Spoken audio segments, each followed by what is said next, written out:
Hello, everybody. Scott Golden here with the World Class Championship Wrestling Review Series. We move in to the 8th of August in 1987. Um, again, as I as I record this, I'm midway through September. Um, and I've been saying this, but things really do start to slow down here. Um, we've got some good matches, but also we've got a lot of just I don't know if I'd necessarily say craziness, but it's here. Len Denton and the Spoiler open things up, and Denton, of course, the better known as the Grappler, or more predominantly known as the Grappler. Um, and we kind of do see the Spoiler in the red and black mask. Um, Spoiler goes after Percy Pringle really quickly, and that is not good for Pringle.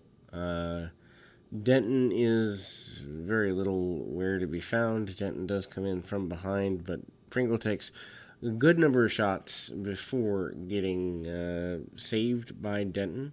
Denton is a guy who really kind of does uh, run things over pretty quickly. And again, it's kind of like the 2-on-1 thing.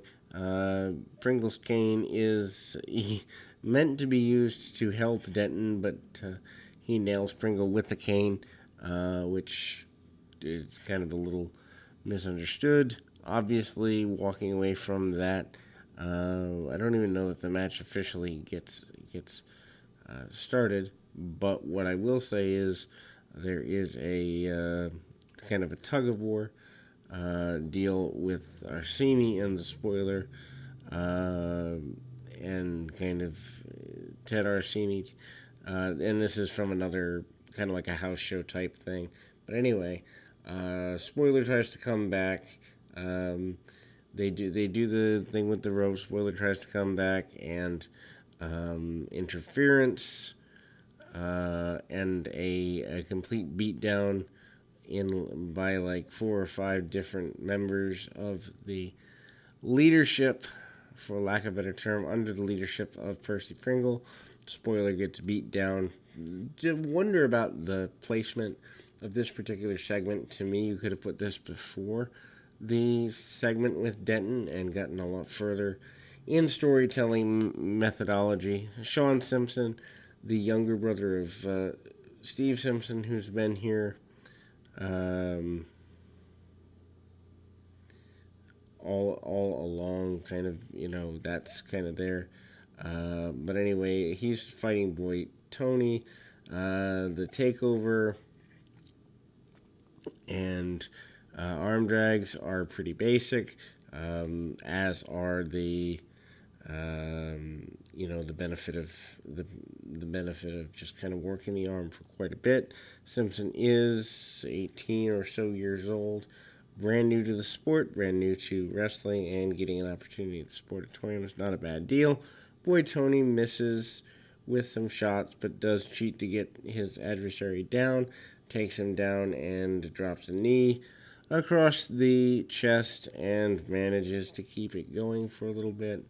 Roll up, attempted sunset flip. They do this several spots back and forth, but Simpson gets the pin with a cradle, and the fans are happy with this. Fritz von Erich does a history of the Sportatorium segment, and I mean that's well done, and it's there. Um, I don't necessarily know that these Scrapbook with Fritz segments do anything in the long run. It doesn't necessarily feel like it does, but at the time they probably wanted to fill TV time and get people more comfortable if they're planning a national expansion, or if this is their national expansion, get people more comfortable with the idea of Texas history. Anyway, Killer Brooks and Bruiser Brody out next. Brooks, of course, alongside Percy Pringle. Pringle and Brody seem to have a little bit of wars. The attempted use of arm bars and all of that is there. Um, And then so Irish whip, and then shoulder tackle by Brody. Brody goes with the guy, and we kind of it breaks down pretty simply. Brody with the side headlock match is much more brawl than normal. Not that you'd expect anything less from either guy. Side headlocks and the like. Brooks is made to look as though he can hang with Brody. I'm not necessarily sure I agree with that with Brooks at his age. Brody casts him to the outside. They go to the floor. The brawl on the floor certainly gives Brody an advantage. They come back in. Cheap shots by Brooks. Brody brawls around the outside. Brody is momentarily, minorly busted open. More trickle than anything major. Big boot by Brody. And a win for Bruiser Brody here. We move to Brian Adias being profiled. Basically do a profile on both his history with the Von Erichs and his time in the sport, to kind of profile the fact that he has turned his back on the fans, but also that it wasn't always that way. Then we go to the main event: Brian Adias and Al Perez versus Al Madril and Manuel Villalobos. Not a bad match, not a great match. It's just kind of here. Um, the heels head to the outside in a hurry. Of course, Gary Hart is here on behalf of Perez and to a lesser extent Adias, I guess. But this is not your typical.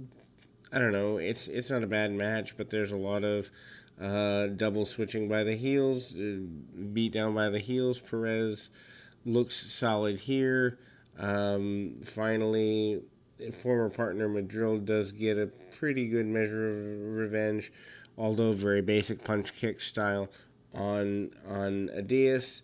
Rapid fire punches. Then we kind of see Villalobos come in. Villalobos is a Mexican star. He stays more on the mat than you would expect.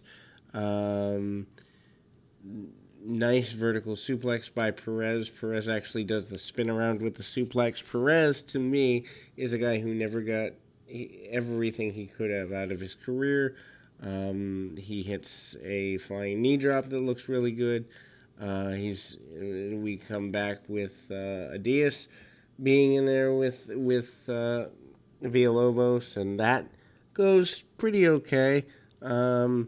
Meanwhile, though, we kind of get the cheat win for the heels. We're using the spike, and then we kind of see Al Madril afterwards talking about wanting to get final authority and somewhat, issues. They actually do a spot where there's CPR for Manuel Villalobos, or at least chest compressions more accurately. Not a fan of that. I don't like those type of angles. But anyway, that will close us for today. We'll be back with more right after this.